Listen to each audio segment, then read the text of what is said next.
Hello, everyone. Happy Monday. So today I'm continuing my Instagram podcast, and I will be speaking to a friend and also a client who is an emotional generator, or rather, generator with an emotional authority. So I'm going to bring it out, and we'll talk a bit more about human design. What does it mean to be a generator? How do you actually make it practical in your life, right? Because a lot of us, I think, already aware of human design, and many had readings. I've given many readings, but then people come to me and they say, well, how do I actually make it practical?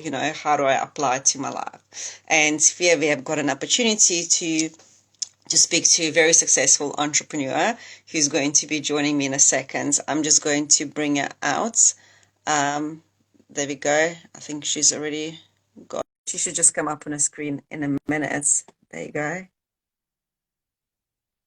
Um, there we go.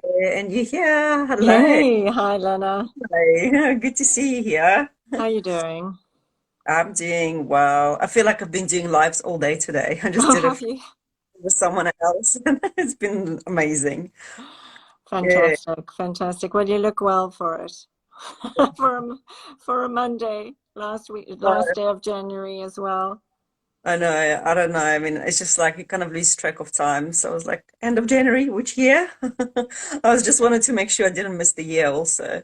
But yeah, no, it's all good. So today we are going to be talking about you, of course, as an emotional generator. I've already had a manifesting generator and manifester on Instagram, which was really interesting to see how people really applying this knowledge into their daily lives. Because as I was just saying earlier, it's understanding the mechanics, I guess, is really interesting. But then what do you do with it? Like, how do you live it, right? It's like if you go to a conference on self-development and you practice meditation for a couple of hours and then you never touch it again. Well, it's kind of useless. Hmm. Just really wanted to see, how I know we had a reading a while ago. I'm not sure what you remember anything about it. Uh, Yeah, yeah, I yeah, mean, it generates. I just run it through mm, and then, see what resonates with you. Okay. yeah, absolutely. Yeah, I'll follow your lead. Okay. So, that there are five energy types, right? And every type is designed really differently to use their energy. So, how do we know whether we've got an energy to initiate something, whether we've got energy to be the builders, the workers in the world, or whether we're here more to guide and lead people? And understanding that is really important to create a sustainable business and also just have a fulfilling life. So majority, about 70% of population are here generators, well, generators and manifesting generators. And your design, as you already know, you are here a generator. So you're here to build and work. We are not designed to just like simply sit and do nothing because you wake up with this like engine, I guess, in our bodies that drives us forward. And I mean, I know you leap out of bed and you're off for like a 10-mile run, and then you do yoga, and then you work, right? And then you still got this consistent energy. But what's interesting, with the work is that we can't just do any work. It's something that motivates us, something that gives us joy, something we're passionate about, right? And I think you can resonate with it, right? Oh, absolutely, absolutely. Well, no, I mean, I think what you did, the work you did with me was very concentrated, but very enlightening. Um, So I had no idea what the output would be from your analysis in terms of human design. It was some kind of vague concept, but what I found super helpful, and this would apply to any type, right, was a very constructive roadmap. By the end of the session, it wasn't just there was just so much optionality in the ways in which I could course correct. So I felt, I can absolutely touch on, how I've adjusted, but just a word to say is as a mechanism, as a self-empowerment mechanism, I think it's a very practical way for anyone, any type, human design type, to actually apply for in almost any part of their life. So yes, so I'm an absolute, like, probably archetypal generator, which in simple terms means I'm trying to find solutions for things, and I'm working in my head all the time, which for the most part is fine. So work with very much my logical brain.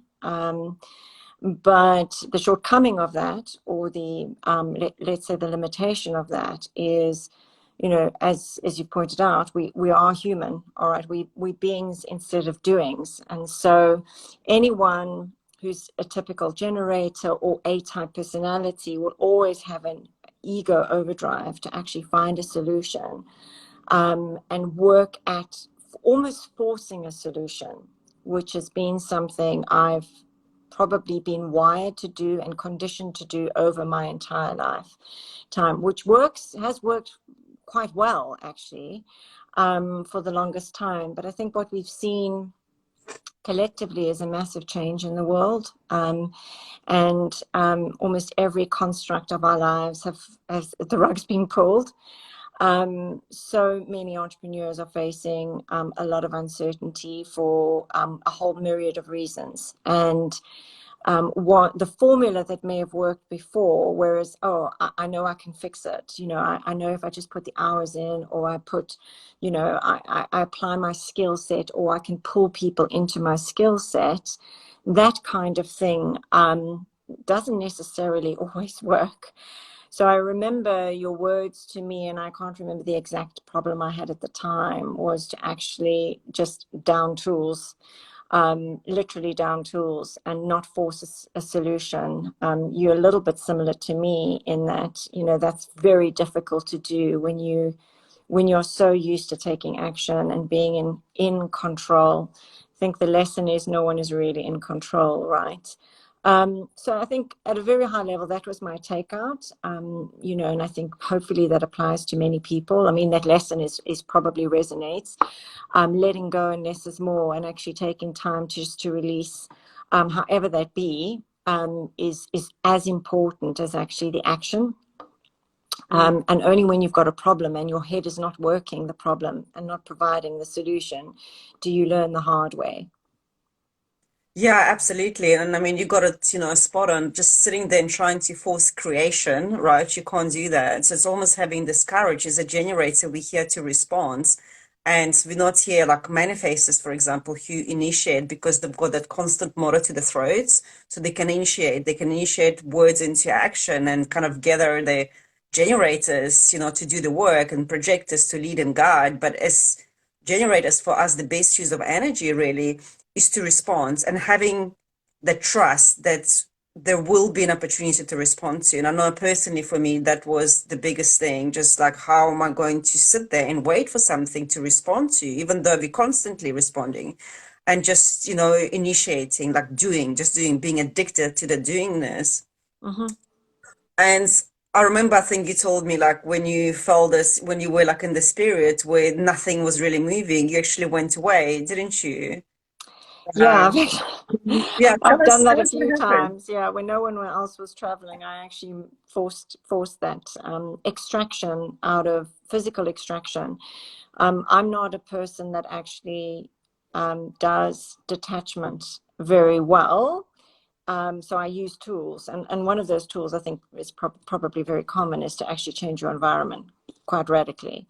So yeah, I went away, and I forced, a whole set of new habits, different location, different climate, different pace of life, which of course is, yeah, it was hard to achieve, in the last 2 years, but I did it, and it really, yeah, it was the lesson I could have applied back at home, but I needed like extra ammunition, so to speak. So yeah, I went away, and that was a real game changer for me, because my brain just switched off, right? Which is, a perennial lesson. You've just got to let stuff come to you. Exactly. And I believe it did. I mean, I remember there was something, there was definitely a lot more movement when you left, because you just said, that's or something, those opportunities came through to you, you were waiting on someone and they started reaching out to you. And I found that often when we just kind of let go and we change the environments, that just happens on its own. Maybe not in the way we expected them to, but something always comes up. And I'm just looking at your chart here, at your design, we've got 9 energy centers, and the energy center in the middle is the G center, which is the energy for direction, self-love. And when you have it open, so it means you have it undefined, you don't have a consistent energy to it. So in a chart, it will appear as white. And for those kind of people, it's extremely important to be in the right environment and the right location with the right people, which is why you might have found, when you went away, you felt better, you had more energy, you had more clarity. So it's just really trusting yourself to step away from the known place, to let go of that constant thinking and trying to force ideas to come from there, to change your environments and just open up, right? I mean, open up to opportunities to come. Well, Yeah. I think this is I think the thinking is based on past experiences. Um, and I think we're all facing the same thing. Whereas, if you're thinking through solutions that are effectively learned, I mean, these are conditions, right? And formulas that have worked in the past. Um, we're now in a situation where almost every dimension of our lives is flipped and changed. So if we're living with I guess a solution, a mechanism, a platform of what has worked in the past, I can guarantee you the way in which, the world has changed, that's like just completely, you can try, but I doubt it's going to work, right? And it is super interesting. It's very challenging because I think, for most people, so many aspects of their lives have been turned upside down. So it's an immense self discovery period. Um, and, depending on how many of those, tensions in your life are actually compatible or can be managed, your circumstances, obviously, everyone has different circumstances. It can either be incredibly constructive or at sometimes quite destructive. And not speaking necessarily for myself, but I can certainly see how a tool like human design could really help you step out of yourself. And it's that observer role that I think so few of us have the opportunity to, or even the know-how to actually, utilize, is actually to look at not you, the soul you, right? But actually what you are manifesting literally as a roadmap in terms of a construct of human design, and actually go, well, there's tools here. There are tools that can unlock solutions for me and patterns of thinking that I can break. Um, so yeah, I mean, I think most people will identify with that. So I think we all need tools right now. Is I guess the message. We need everything we can within our armory to actually survive, and hopefully very soon most Right. of us thrive. Right? Yeah, and the beauty of this tool, I guess, is because it really shows us two aspects to ourselves, right? Our consciousness. I mean, there are things we do consciously and things we do unconsciously. And unless you make this unconscious conscious, it's always going to run our life without us actually being aware of what we are doing. And I mean, I know that there are different modalities, on how to achieve that. But for me, human design is incredible because the blueprint, it's right in front of you. It's like, as you said, it's a roadmap, it contains the codes for your correct decision making, for your communication, for where your strength, your talents, your gifts lie. I mean, you can pretty much use it in any aspect of your life, whether it comes to your relationships, your work, your business. And I just wanted to touch really on decision making. When you make decisions, you mentioned, your head, you kind of think a lot, but looking at your design, you have an emotional authority. So with an emotional authority, there's no real decision for you in the now, right? So it's because you've got to ride that wave of emotion first and then find clarity. You may never actually feel 100% clear, but even if you're like 70, 80% clear, it's good enough for you to then tap into your sacral, into the generator power of yours, and and feel your body's impulse, because then it's going to be like a full body yes or a no for you. Mhm. But in a society where we live, we are pressured to act now, take decisions now. So how does that resonate with you? Like how do you make your decisions? Well, I'm a lot more patient with myself.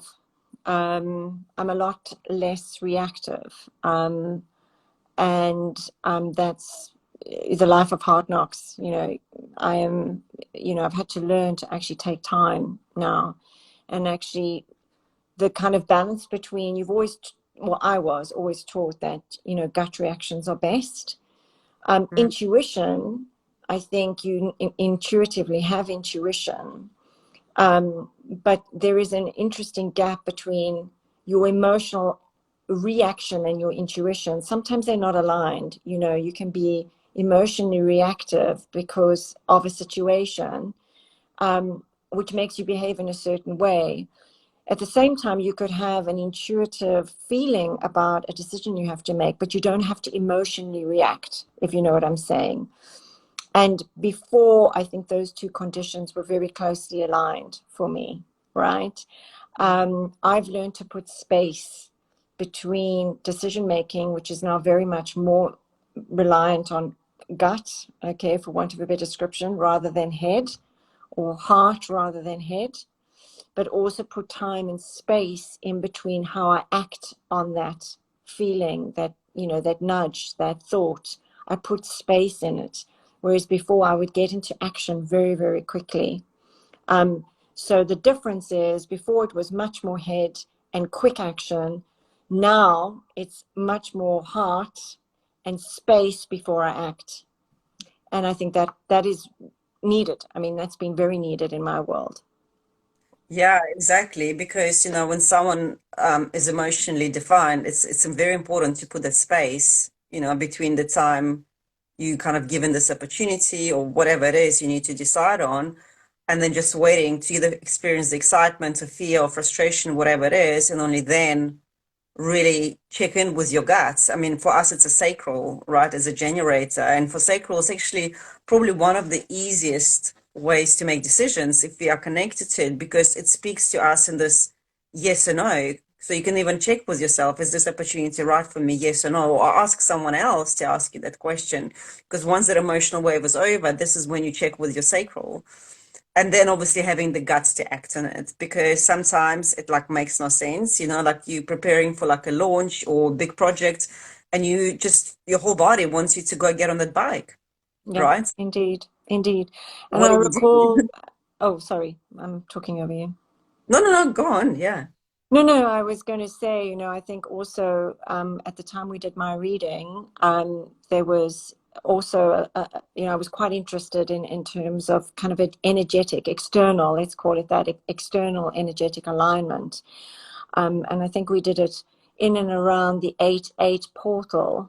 And Lions Gate, which, we won't go into that, but it was an incredibly important energetic time, right? We've had so many of them, astrologically, um, and I found it really interesting how you connected essentially my gate to a channel in terms of the external portal and being able to be aligned, right?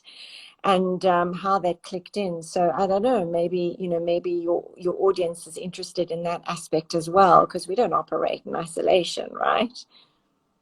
Oh no, absolutely. I mean, we always like trigger each other, we activate rather another. So like my son, for example, he has a gate, that it's a gate basically where he always says of listening, so he is there to, people can come and offload on him, and I could not understand why was everybody going and sharing with him everything. He's only 14 and I was doing it, and then I looked at his design, I'm like, well, hang on a sec, no wonder, so we're activating each other. And he's almost like, without being aware of it, he would just sit and listen even though he just couldn't care less.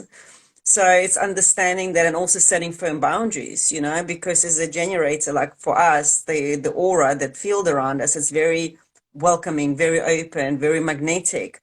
So we attract people into our lives, and especially with a non-energy type, if you live with someone, they need us. they need them to recharge them. So it's like setting boundaries and actually saying no to what feels like no. Yeah, that's a That's big really one. important to That's preserve our energies, because otherwise, I know it's like everybody wants piece of your energy. So it's even consuming the social media, who you're talking to, who you're hanging out with is just so important to pay attention to your energy. Yeah, absolutely. I think that's another big thing is boundaries. Very few of us actually realize how little a boundary we actually have, and that's because there's been a land grab for our attention, as you say, right? Just technology itself. It's a land grab every single day for our attention. And slowly, slowly, even subconsciously, we're just releasing our boundaries. We actually don't, even realize how much of ourselves we're giving to whatever channel, whatever conversation, whatever level of tension out in the world. And I think with the reading we did, I was it brought home to me how I had the propensity to do that.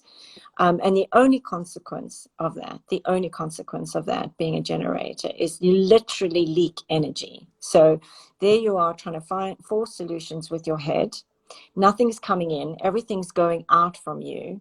At the same time, you're hemorrhaging energy to a whole lot of causes which are maybe beyond your ability to help, have got nothing to do with you. And yet you've only got so much energy to kind of produce and be effective every single day. So it's literally stop gapping all those potential leaks in your life. Which takes work. It really does take work because we are not, we don't realize how much we give away of ourselves. Yeah, no, absolutely. It's all about being self-aware, and it's just the thing is, unless, as you said, we do the work, it's so easy to slip back into the known, right? Because this is comfortable, this is a known routine. We know we're here to overthink, we always overthink. Yes, we procrastinate, we get stuck, but we know. So how do you actually break out of this? How do you actually create a life where you're not overthinking? Not, I mean, not that much, not at the point of burnout. And I know this is a big thing.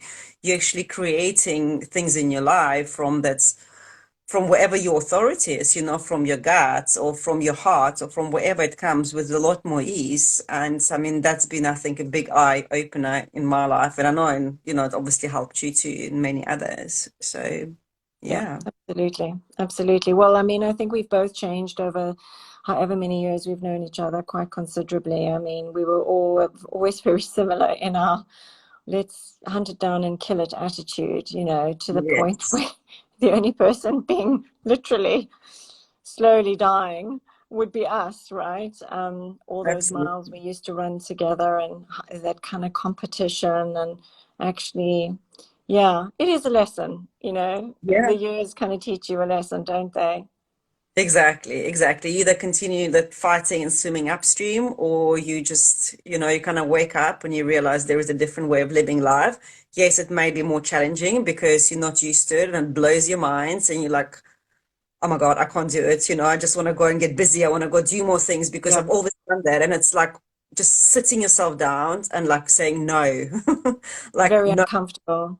It's yeah, very uncomfortable just for most changing your people. location and exactly. And a lot of people just can't do it because it's not, someone told me the other day, oh, it's so easy. You just like quit your job and you just start the business and you do what you like. And I'm like, this is like the hardest thing I think one can Mhm. do, to literally change your life like that completely.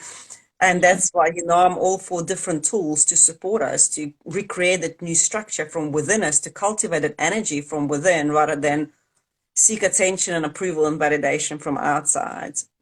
And for me, this has been like incredible, really discovering human design. So Absolutely. Yep, I agree. Amen. brilliant. Well, thank you so much for coming on. And yeah, we'll catch up soon. Yeah, absolutely. Good luck with the rest of them, Lena. Thanks for having me. Thank you. Thanks a lot. Ciao. Bye. Bye.